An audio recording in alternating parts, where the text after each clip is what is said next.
find the best foam fighters there are, the Foamstars. Every night, we take it to the limit.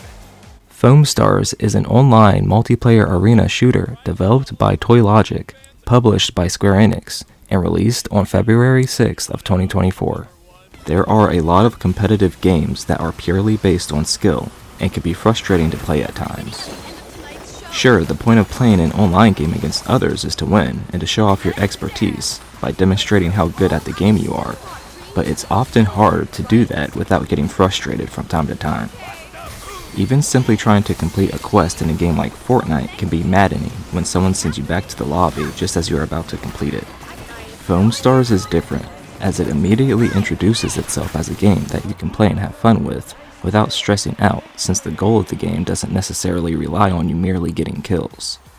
It takes more of a stress-free approach, similar to something like Splatoon, where the main goal is teamwork and the focus is all about the entertainment. Well, now that you're a fully fledged Foamstar, there is one last thing. What you're about is not some kind of dangerous battle. It's a party!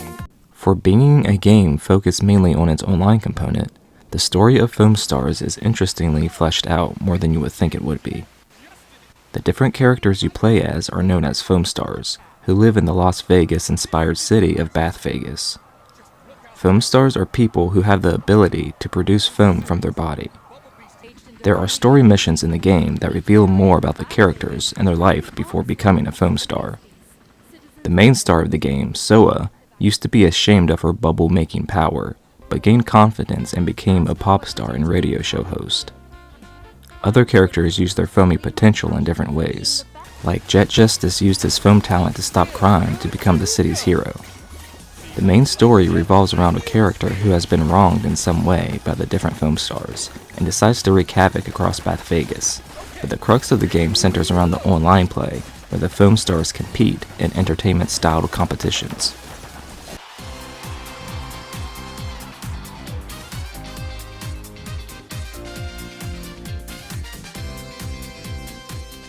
The story of Foamstars is unexpected, and I like that there was even an attempt to expand the game in this way, but the approach could have been better. The story missions in the game are absurdly easy.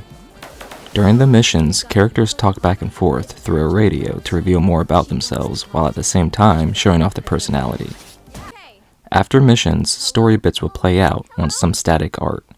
It's all good and well, and the stories told are truthfully pretty endearing, but overall, the story and missions are pretty lackluster. The missions are broken down in the same way, just shooting at the slow-moving creatures coming from the same direction, over and over again, wave after wave, with each character. You can play these missions with others online, and there is a hard mode that can get pretty chaotic, but your attention will mostly be focused on the online aspect. The party's on!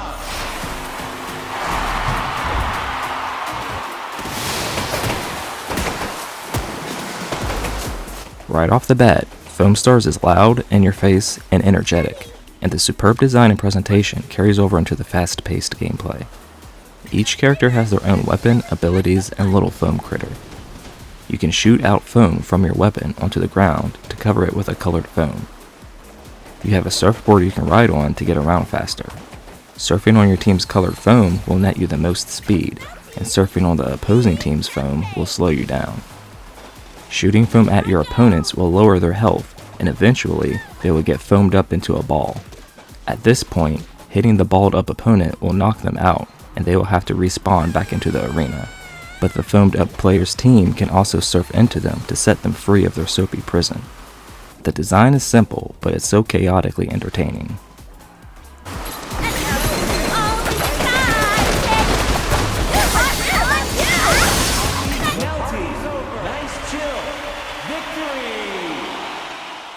Another layer to the strategy are the weapons and abilities each character has. Soa has her dual pistols and has a close-range speed type of playstyle. Her abilities see her shooting out a lot of foam in quick succession while being able to dodge in different directions, making the use of these abilities good for offensive maneuvers or defensive position changes. Her superstar skill lets her roll around in a large ball and explode, which can cause some gnarly damage to unaware Bath Vegans. Mel T can lock on and lob chunks of foam with her missile launcher and can unleash a giant laser beam across the arena. Ravebreaker's weapon acts more like a hose and constantly streams and oozes foam wherever you aim it. There are many different tactical styles you can experiment with, and each one serves a respected role in this sud-filled coliseum. Okay, let's get this foam flying.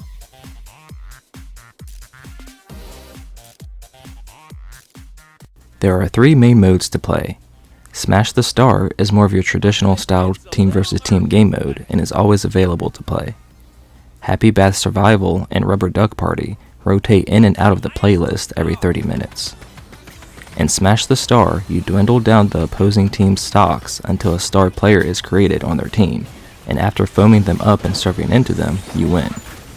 It sounds simple enough, but matches can run a while and get intense when everyone is quickly switching from full-force offensive obliteration techniques to extreme hold-the-line defensive maneuvers to protect their star player.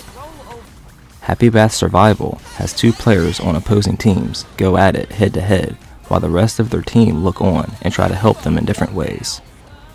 In Rubber Duck Party, you have to conquer different areas by taking over a large continuously moving rubber duck. There is also a ranked mode if you're up for a more sweat-induced challenge while you try to raise your rank amongst the best foamers. Gotcha! I'm all done. Not bad. No way! The gameplay in Foamstars has an addicting factor to it that seems to be achieved with ease. The territory management is important and is embedded in a way that feels just as natural as the combative side of the game. The smooth and clean HUD and the instantly appealing stunning cartoon visuals and aesthetic create an inviting environment and an enticing allure that draws the curious into the depths of the Foamstars water basin to soak up the fun. Each character bobs around to the forever going funky groove infested into the essence of the game. Your immediate impression is to hang out with the Foamstars and jam with them throughout these charming and amusing competitions.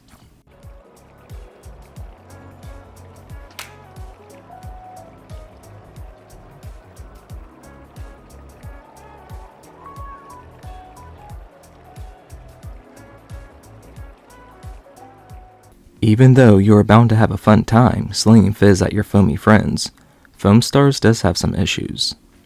The game occasionally has some long load times to get in and out of games, especially for less popular modes, which is obviously understandable.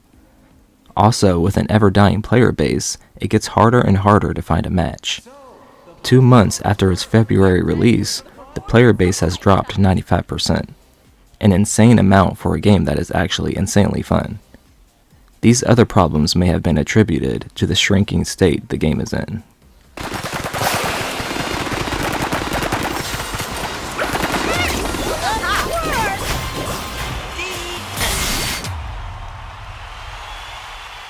If an entire team is wiped off the arena, the opposing team can just push back toward their spawning area, keeping them there for the rest of the game.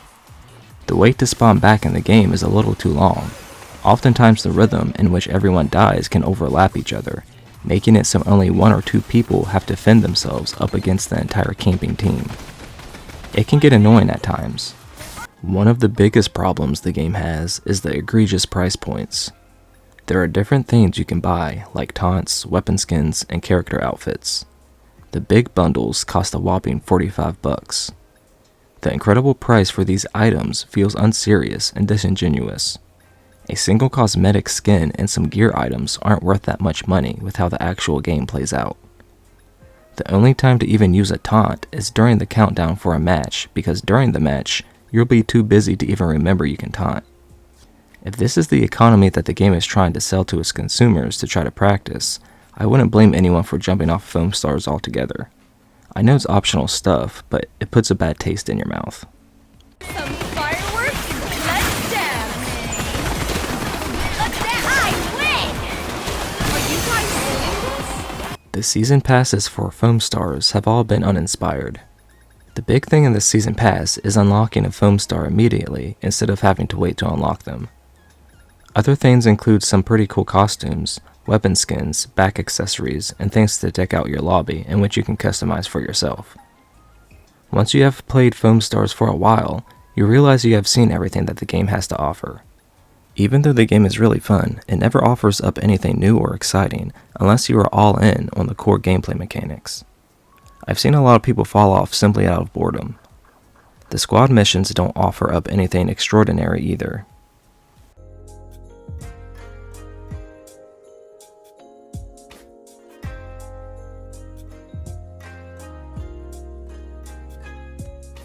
Foamstars is a fun and unique multiplayer game that has the legs to stand on but can never stand on its own 2 feet. The simple mechanics and easygoing attitude the game presented complement its bright and cartoonish nature. Challenges like completing squad missions on the hard difficulty with a certain character, or completing 500 matches to gain titles, items, and other oddities conjure some replayability. While the main attraction of the game is not fortuitous, if you don't find yourself satisfied enough with the game, it may be hard to come back, especially since Foamstars doesn't really offer any solid reason to come back, with boring rewards and a nefarious shop system. Even though it is fun to run around Bath City and bubble up your buddies, Foamstars lacks the depth it needs to fully submerge into greatness.